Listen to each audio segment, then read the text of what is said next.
What's going on, people? So the Switch is now officially 2 years old. It is 2 years old as of today. Um, I figured I'd take a little bit of time to talk about where I'm at with the Switch, what's hopefully gonna happen with the Switch, and so so forth. Now that Reggie Fils-Aimé is retiring and Bowser, I don't know his full name, is stepping in. What I hope to see happen. So let's talk about these things, right? First of all, the Switch is 2 years old with one hell of a library that definitely overthrows the previous generation with the Wii U. The Switch has already outsold the Wii U. It did that within its first physical year. So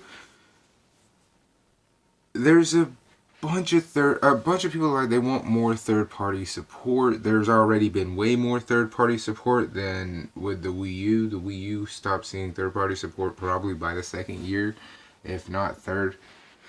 And we're still getting content. Now, the amount of content we have from third party developers is meager at best due to the fact that a bunch of these third party developers were unhappy with the Wii U. They were unhappy with Nintendo for a long time, and they're playing the victim card the best they can. Okay, you have big AAA developers such as Rockstar who release LA Noire. Nothing against LA Noire, it's just Rockstar. I know you're not stupid, and I know for a fact you listen to your fans. But to blatantly ignore the Nintendo Switch community just because it's Nintendo with not putting a Grand Theft Auto on there shows how much you want to play the victim card. Okay? Same thing goes with Capcom. Capcom and anybody else. Hell, I remember I called out Bethesda just off the simple fact that they were like, we were proud to be working alongside Nintendo to help them launch their fucking console. They originally had no plans to put Skyrim on the Switch. That was a thing, and I remember, why would you do that with Nintendo when you just shit on PlayStation for not allowing mod support when the damn thing came out? You feel me? So they've had a very awkward 2 years. You had Bethesda being hypocritical before the damn thing launched. You had, and still have, companies playing this testing the waters bullshit. The Switch, yes, needs to be more powerful to handle the more demanding games. However, I think Nintendo did this the right way. Now they need to go about investing in it full cold-heartedly. They tested out to see if it would sell. It has sold. It definitely has sold, being that it was within its first physical year that it actually outsold its predecessor. Think about that. That is something that no console necessarily sees in such a short amount of time. I can't remember the last time a console outsold its predecessor in its first physical year. So Nintendo should have the green light from all developers who want to jump on board.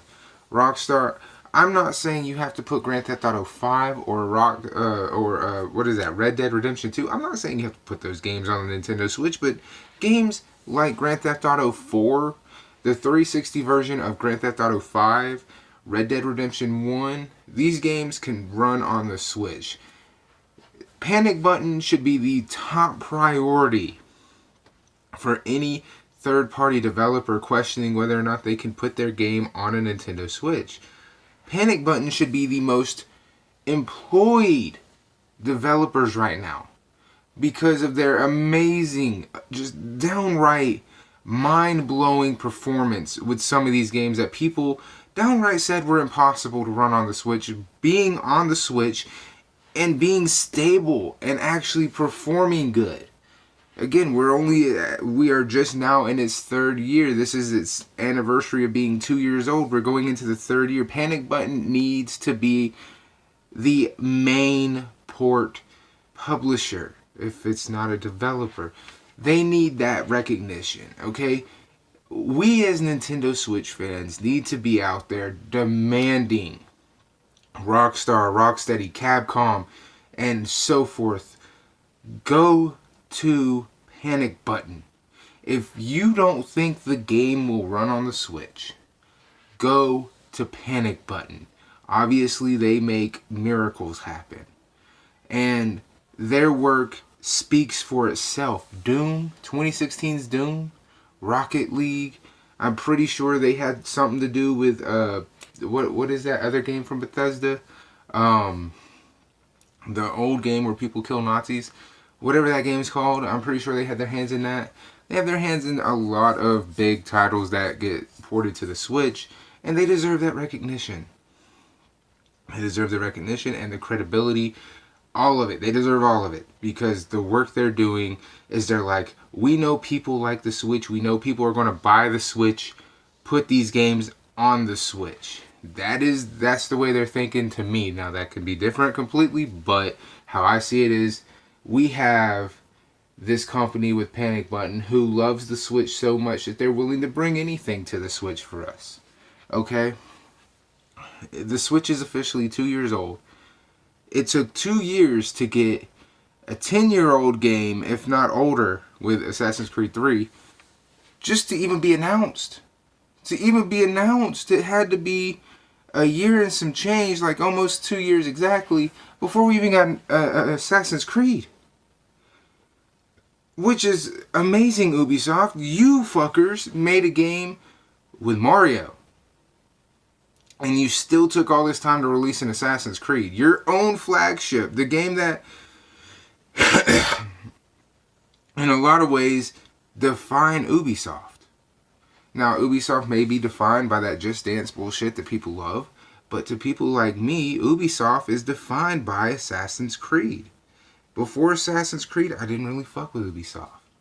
But I own every Assassin's Creed game, from Assassin's Creed 1 on the 360 via backwards compatibility with the Xbox One, all the way up to Syndicate. Now, I don't have Origins and I don't have Odyssey, because I just haven't had the money to purchase those when they do go on a fire sale. And when they do go on a fire sale, it's very odd, and it's not really like throw Assassin's Creed in with the fire sales. And when they do throw Assassin's Creed in with the fire sales, before you jump all over me about that, it's the shit I already have. Like Black Flag, or Assassin's Creed 3, or Syndicate, which I bought way back. You see what I'm saying? So, anyway, Nintendo Switch, you're 2 years old. You've been doing amazing work. Panic Button, keep up the good work, because you're really the only publisher / developer anybody should be fucking with when it comes to Nintendo Switch. The third-party lineup, Nintendo, start beating these third-party developers in the head and telling them what the fans want, because I don't think it's that difficult. Grand Theft Auto 4 can be on the Switch. 5, if you use the 360 version of the game, can be on the Switch. This is ridiculous at this point. Okay? We have Bayonetta 3 coming. We have Marvel Ultimate Alliance 3 coming. These are exclusive to the Nintendo Switch third-party developers. These are not small titles. Rockstar, you were saved at one point by Nintendo with Chinatown Wars. That came out on the DS first. Resident Evil, I say the same thing to you, Capcom. Resident Evil was going nowhere, and it was going nowhere fast. Sony and Xbox both looked at you like, dude, your past games have sucked. Why would we release another one? You went to Nintendo with this idea, Nintendo ran with it. And it just so happened to blow the fuck up. It sold a fuck ton of 3DSs. It jumped to every system known to man. And I mean PlayStation 3, 360, Xbox One, PS4, and the 3DS, where it started. That's 5 systems. That's a lot of systems. It's also on PC. And if Capcom really cared about it, I believe they could have had it on the PS Vita. However, the Vita is a whole different story. Now let's continue talking about the Switch. I love the Switch. I'm actually playing a lot more Fortnite on my Nintendo Switch. The portability aspect of it I kind of calmed down with, but I still play it in handheld mode more than I play it when it's plugged into my TV. I play it plugged into my TV when I'm playing games like Tales of Vesperia, or when I'm playing Starlink or anything like that. But I play it majority in handheld mode because I can take those games with me. So, happy 2 years. I can't wait to see what the third year entails. It's been amazing. We have Smash Bros. And Mario Odyssey, with it being just 2 years old. 2 years, we already have some big titles. Mario, Smash Bros., a competent entry into The Legend of Zelda, Breath of the Wild, which I'm wearing on the t-shirt. Possibly one of the best Zelda games of all time. Possibly. I'm not saying it is, I'm saying it's possible. Because it is in my top 5. My top 5 Zelda games are Ocarina of Time, A Link to the Past, A Link Between Worlds, Twilight Princess, and The Breath of the Wild. And I know people argue, oh, those are stupid games. Those are the ones I've actually beaten. You feel what I'm saying? The ones I've beaten. Actually, A Link to the Past I never beat. But again, I'm right at the end of it. It's on my original Nintendo Wii. How do you think I played it? I have it on the Super NES Mini. So it's not a matter of you don't have the game anymore. It's a matter of I just don't want to beat it. Because I love it as is. So that's all, man. That's it. I just want to say happy 2nd birthday, Nintendo Switch. I, like millions of others, love the Nintendo Switch. Developers, it's time to wake up. Because if you let this shit die, what are you going to do when everybody's portable?